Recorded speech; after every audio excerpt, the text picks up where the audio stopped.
Honorable Health Minister, I am thankful to you that you could give us a little time out of your very busy schedule. Joys and sorrows are there in our lives. This book talks about my sorrows. My youngest child started getting convulsions as an after effect of measles. I ran to all types of doctors, but they all failed. Worse was that people started hating me, and I was hated in the society. I cried sometimes, but then later on found a great relief at the foot of my Mother Divine, Durga Maya. I was teaching in the college, but the college I did not tell anyone about this child. This child, I should say, in life, there are two things: sorrow and happiness. In my life, there was nothing but sorrow. I did not know happiness at all. The parties that were held, I never went because I couldn't carry the child. Everywhere, you know, that everyone wants, but I had to stay. For the treatment, I went to Calcutta, I went to Bombay, I went to many places. I went even to South, Madras. Because there it was said, doctor has come who knows how to operate and put the child right. So I was happy. This was only to be found in the foreign country. But this fellow came as a new person. So I went running with the child. But instead of making him better, he made it worse. His whole body became changed. And it was a very difficult situation. What I wish to say is that in my life there was nothing but sorrow. But then, nobody can live with sorrow only. Where did I find happiness? I went to the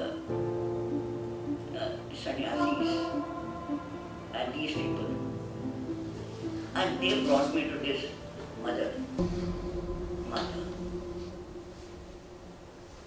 And you know, she said, life is a battle, not all yourself to fight. Why should you feel bad? Get up and fight. I'm with you. So with that, I got to put him all to consolation. So I'm a great devotee of Mother Divine. And with that, with her help, I have been able to live. I mean, I did get joys in life. First of all, let me welcome Dr. Krishna Saksena ji and our family members and friends on this very pious movement. Basically, it's not a piece of a book that I think is, we can say, is divinity exemplified. And I know you are a very learned soul. I've read about you and your background, not only as a mother but also as an intellectual woman.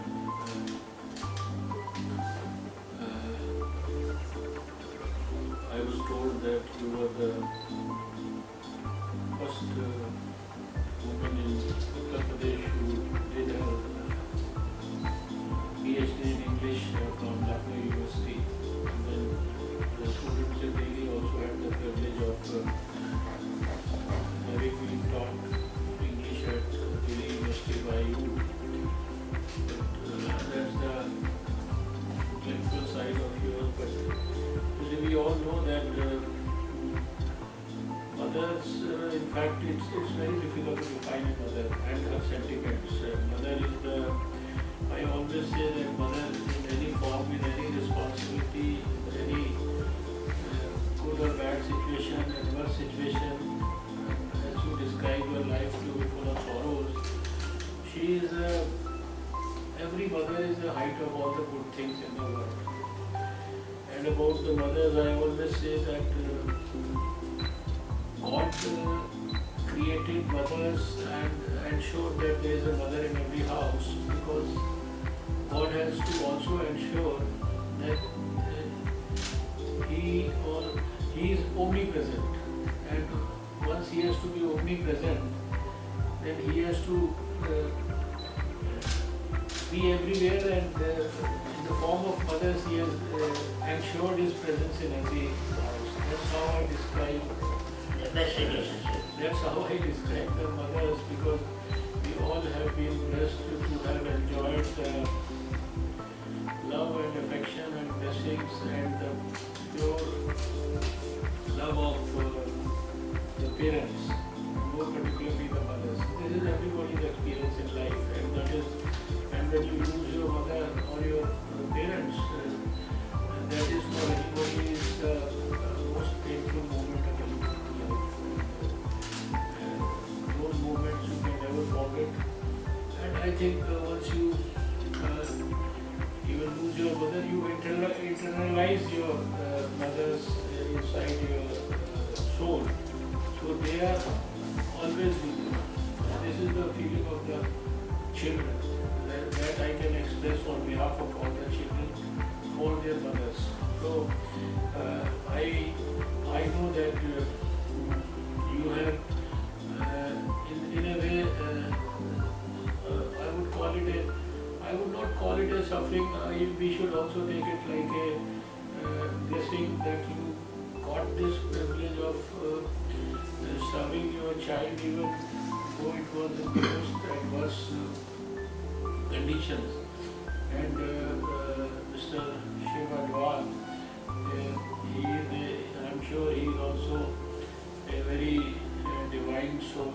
And and I have always defined that this, when you say this, somebody is Divyang, so actually the person who calls other one a Divyang, he is actually intellectually a Divyang, because this physical disability in any form, whether it is a physical disability of the body or whether it's a physical mental disability, it does not make anybody a Divyang. Divyang is someone who actually nurtures such feelings and sees a Divyang in others, because this is actually my definition, and this is how I look at it. So, in my definition, there is no one who is actually a Divyang.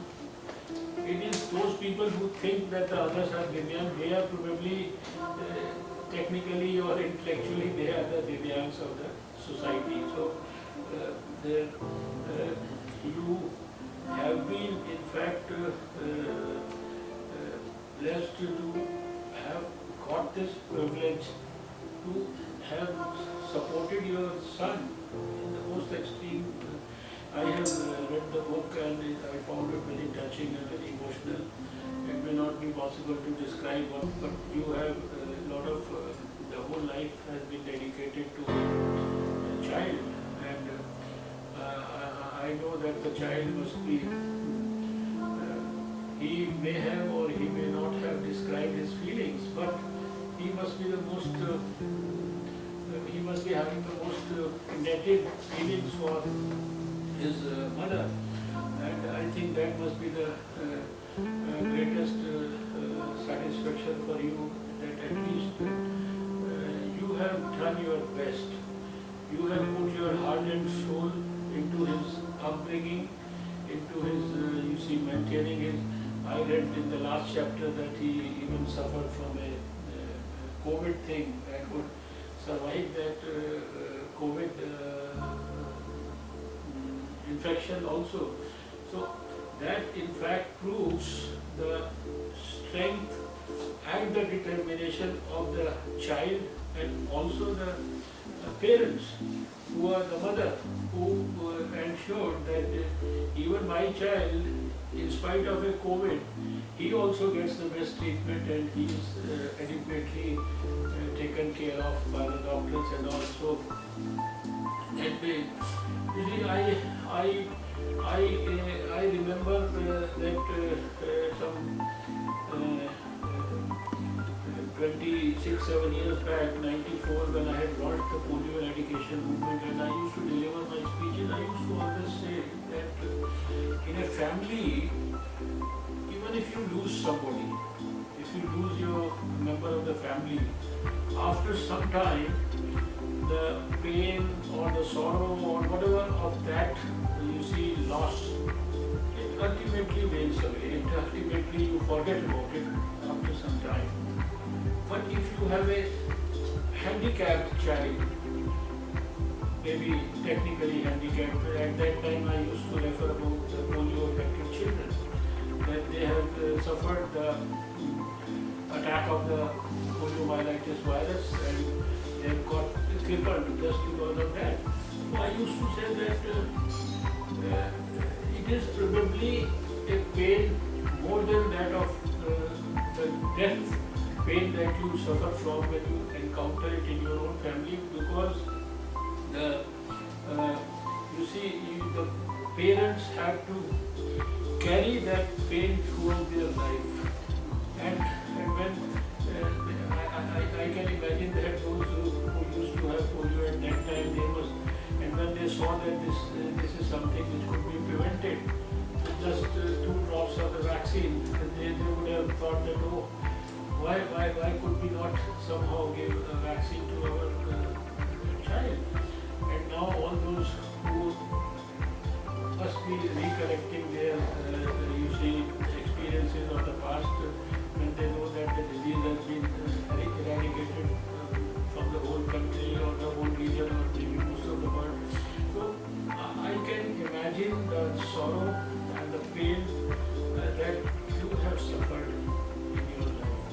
But I think it's also an inspiration for many mothers, for many parents, for many, and I would say that it should be an inspiration not only for the mothers. Mother, irrespective of who the mother is, how much her child is suffering, I know that any mother in this world would behave the same way as she does. But it should be an inspiration for basically others, the family members of such suffering members of the society, that they also have a duty towards them. It is a sort of a wake-up call for the society also. Although I feel that the society also, there is a lot of huge compassion for such people to be helped. There is at the government level also, there are a lot of thinking about it. I know the Prime Minister only started calling such people DIVYANG, although my definition is a little different. But I would say that your book, it should prove to be, although it's a very small book, written in very simple English, in a very simple way of communication. And as usual, we have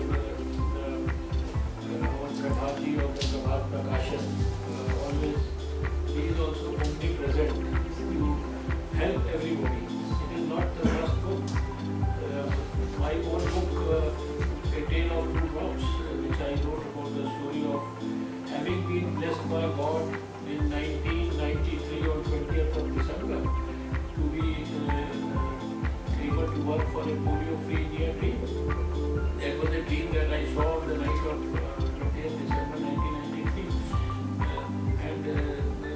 Some decade later, I wrote that book and was privileged to have got it released from our former Prime Minister Atalji in the presence of Advani ji, Sushma ji, our Reverend Mohan Bhagwat ji, and Regional Director Tambochu, and he remembers all the MPs and all the chief ministers. Everybody was there at that function, and probably Atalji was so happy to actually imagine about these children and how the children will not be suffering from this disease in the future times.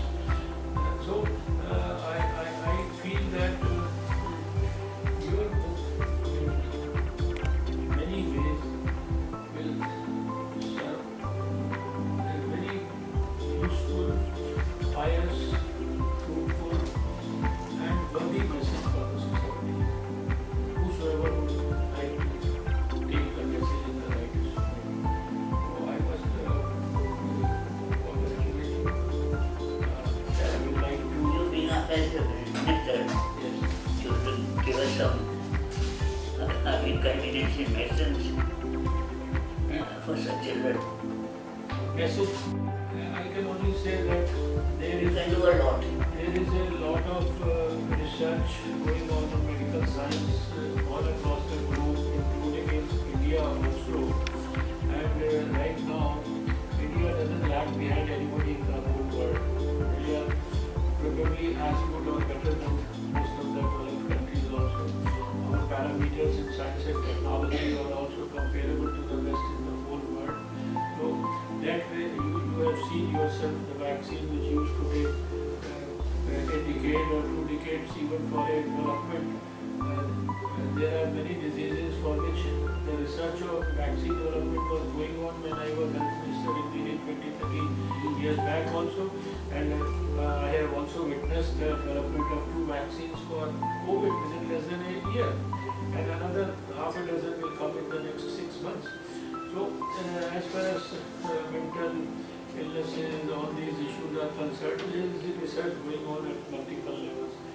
God only can, we have to seek His blessings also to see that somehow, someday there will be a medicine for all these ailments also, which at the moment appear to be incurable. So, but I think ultimately God has, you see, immense knowledge and immense powers, and He has given us the sorrow. He will also one day give us the joy of being able to treat such children. And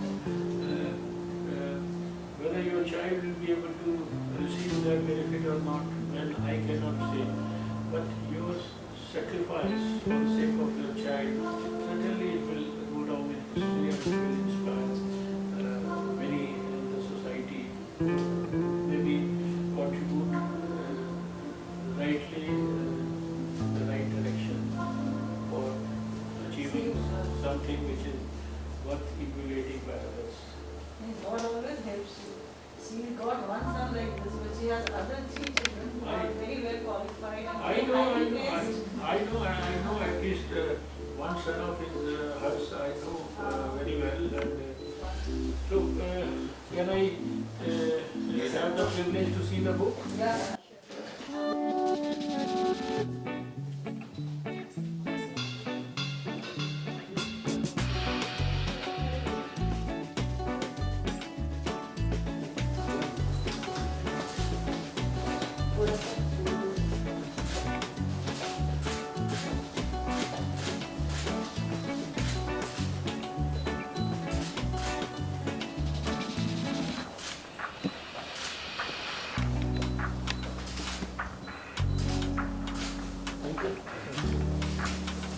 But I expect that you keep letting us also. I know that. And I shall keep in touch with you.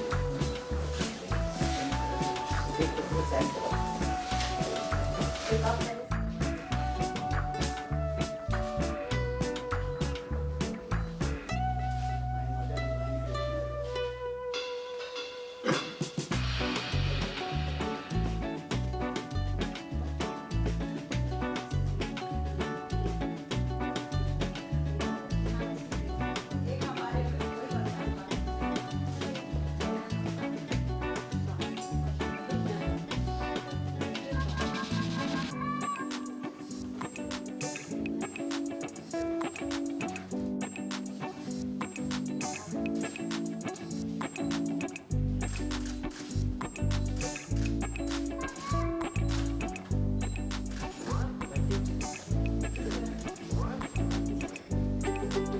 क्या चलाएंगे?